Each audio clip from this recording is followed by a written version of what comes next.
बिहार में लगातार जारी है। कभी एक ही दिन 3-3 पुल गिर जा रहे हैं तो हर रोज ऐसे इलाकों से तस्वीरें भी आ रही हैं जो घटिया निर्माण पर सवाल खड़े कर रही है। वैसे पिछले 17 दिनों में 12 पुल ध्वस्त हो चुके हैं और इस रिपोर्ट के जरिए आपको समझाते हैं कि किस किस दिन कहां-कहां पुल गिरे हैं।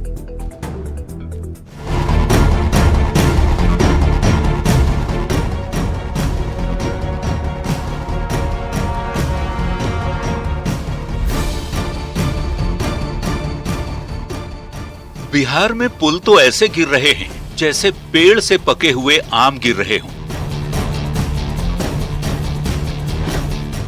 मौसम उमस भरी गर्मी और बरसात का है, पर बिहार में एक ही सीजन में पुल गिरने का मानो रिकॉर्ड बन चुका हो।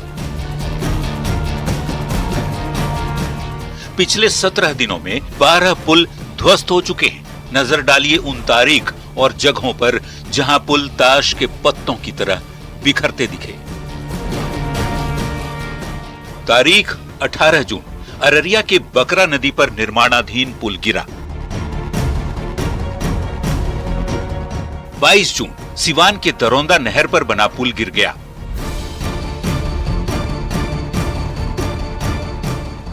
तारीख 23 जून, मोतिहारी के घोड़ासहन में निर्माणाधीन पुल गिरा। तारीख 26 जून, किशनगंज के मरिया नदी पर बना पुल धंस गया। 28 जून, मधुबनी में निर्माणाधीन पुल का गर्डर गिरा। 30 जून, किशनगंज के पथरिया में बना हुआ पुल धंस गया। 3 जुलाई, छपरा के जनता बाजार में बना पुल ध्वस्त हो गया। 3 जुलाई को ही छपरा के दानदासपुर में बना पुल गिर गया। 3 जुलाई को सिवान के महाराजगंज में भी बना हुआ पुल गिर गया। 3 जुलाई को ही सिवान के सिकंदरापुर में बना पुल गिरा। उसी दिन यानी 3 जुलाई को ही सिवान के टेघरा में भी बना हुआ पुल गिर गया।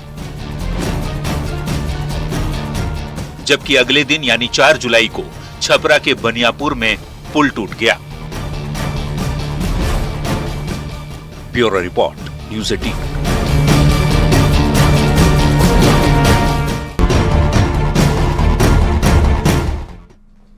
एक तरफ बिहार में लगातार पुलों का गिरना जारी है तो दूसरी तरफ अब इस पर सियासत भी शुरू हो गई है।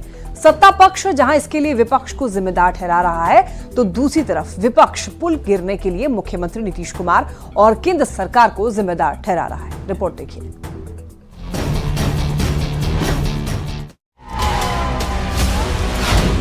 बिहार में गिर रहे पुल, सियासत फुल।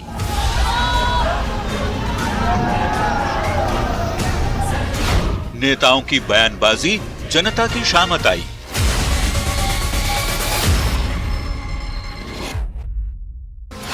पुल, पॉलिटिक्स और परेशानी।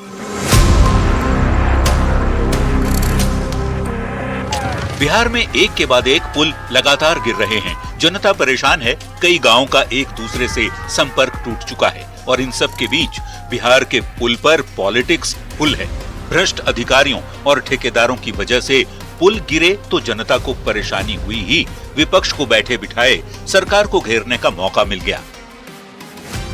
पूर्व उप मुख्यमंत्री तेजस्वी यादव ने पिछले 24 घंटे में 2 बार सोशल मीडिया प्लेटफॉर्म एक्स पर पोस्ट कर इन हादसों के लिए सरकार को जिम्मेदार ठहराया और नीतीश कुमार सहित एनडीए नेताओं पर जोरदार हमला बोला।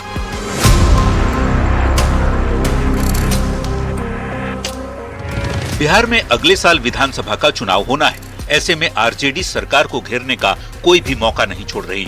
यहाँ तक कि एक्टिव पॉलिटिक्स से दूर लालू प्रसाद ने भी पुल टूटने की घटनाओं को लेकर सरकार को घेरा। उन्होंने भी एक्स पर पोस्ट कर केंद्र की मोदी सरकार और मुख्यमंत्री नीतीश कुमार पर जमकर कटाक्ष किया।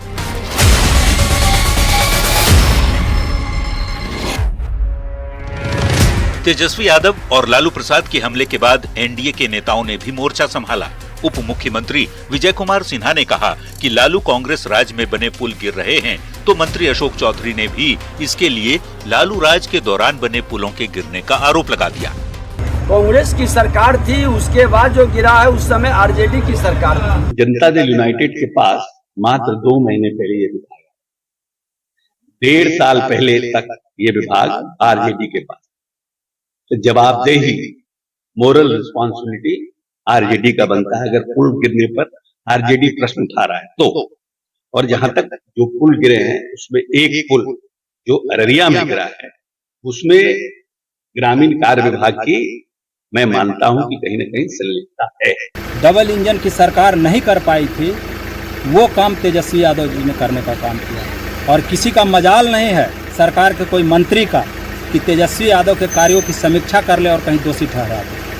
हम डंके की चोट पर ये बात बोलते हैं। ये लोग को तो सिर्फ काम करना नहीं है, गाल बजाना है सिर्फ। इसमें कोई दो राय नहीं कि बिहार में पिछले कुछ ही दिनों में दर्जन भर से ज्यादा पुल गिर चुके हैं। जनता भ्रष्टाचार का आरोप लगा रही है, लेकिन सवाल ये उठता है कि आखिर इन पुलों के गिरने की वजह क्या है? क्या इंजीनियर की लापरवाही और भ्रष्टाचार की वजह से पुल गिर रहे हैं, या फिर पुल बनाने वाले ठेकेदार के लूट खसोट की नीति के चलते कुछ ही साल में पुल धराशायी हो जा रहे हैं?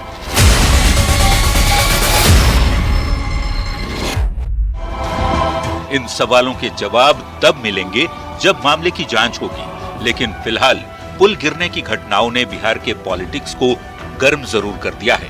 ऊपर से मामला अब सुप्रीम कोर्ट तक पहुंच चुका है। ऐसे में जिस तरह से हर दिन पुल गिरने की घटनाएं सामने आ रही है, ऐसा लगता है इस पर सियासत अभी रंग बदलने वाली है। Bureau report, news 18।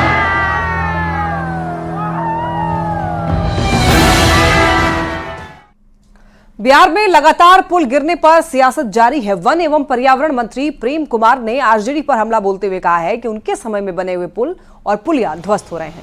Lalu Rabri के शासनकाल में कोई मेंटेनेंस पॉलिसी नहीं लाई गई। उनके पापा हमारे माथे पर आ गए, उनका पाप, माफ कीजिएगा, उनका पाप हमारे माथे पर आ गया। और एनडीए की सरकार लगातार दोषी इंजीनियर्स और ठेकेदारों पर कार्रवाई कर रही है। जल्द मेंटेनेंस पॉलिसी लाई जाएगी। उनका जो पाप हमारे माथे पर आ गया है, गलती उन्होंने किया है। लालू सरकार थी, राबड़ी जी की सरकार थी, दोनों सरकार ने पुल तो बनाए, इन पुलों का मतलब नीति नहीं बना पाए। हमारी सरकार जांच करा रही है और दोषी संवेदकों पर, अभियंताओं पर कार्रवाई हम करने जा रहे हैं। मुजफ्फरपुर से एक बड़ी खबर सामने आ रही है। एसबीआई के एटीएम से लाखों रुपए की चोरी की खबर सामने आ रही है। एटीएम तोड़कर बदमाशों ने कैश लूट लिया है। कितने पैसे चोरी हुए हैं अभी फिलहाल इस बात को लेकर के नहीं बताई गई ठीक तरीके से कि कितने पैसे चोरी हुए हैं। सरैया थाना क्षेत्र के जवाहर चौक का ये मामला बताया जा रहा है। हालांकि अब ये मामला पुलिस के संज्ञान में है। पुलिस मामले की जांच पड़ताल में जुटी है। सरैया थाना क्षेत्र का मामला, जहां से एसबीआई के एटीएम से लाखों रुपए की चोरी की गई है। एटीएम तोड़कर बदमाशों ने कैश लूट लिया है। तो आपको बता दें कि कई जगहों से ऐसी खबरें सामने आती है। एटीएम तोड़ करके पैसे जो है वो लूट लिए जाते हैं, कैश लूट लिए जाते हैं। लेकिन फिलहाल इस बार कितने पैसे चोरी हुए हैं, इस बात का अभी खुलासा नहीं हो पाया है।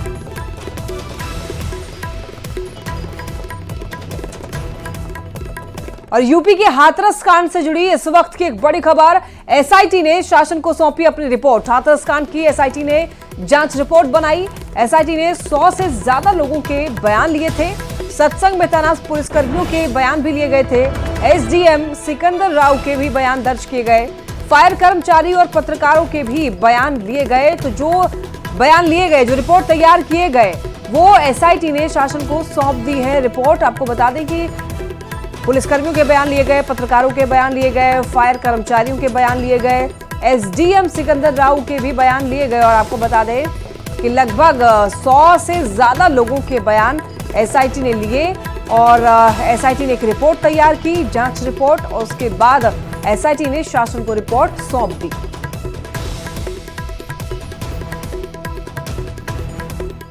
हाथरस हादसे के बाद से ही बाबा सूरजपाल फरार है, लेकिन इसी बीच उनके प्रवचन का एक वीडियो सामने आया है। दावों के मुताबिक बाबा सूरजपाल इस वीडियो में खुद को भगवान बता रहे हैं और कह रहे हैं कि अगर जरूरत पड़ी तो वो प्रलय भी ला सकते हैं।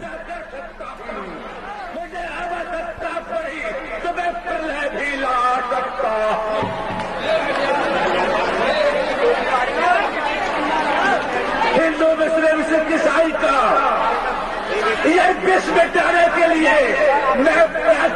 हुआ हो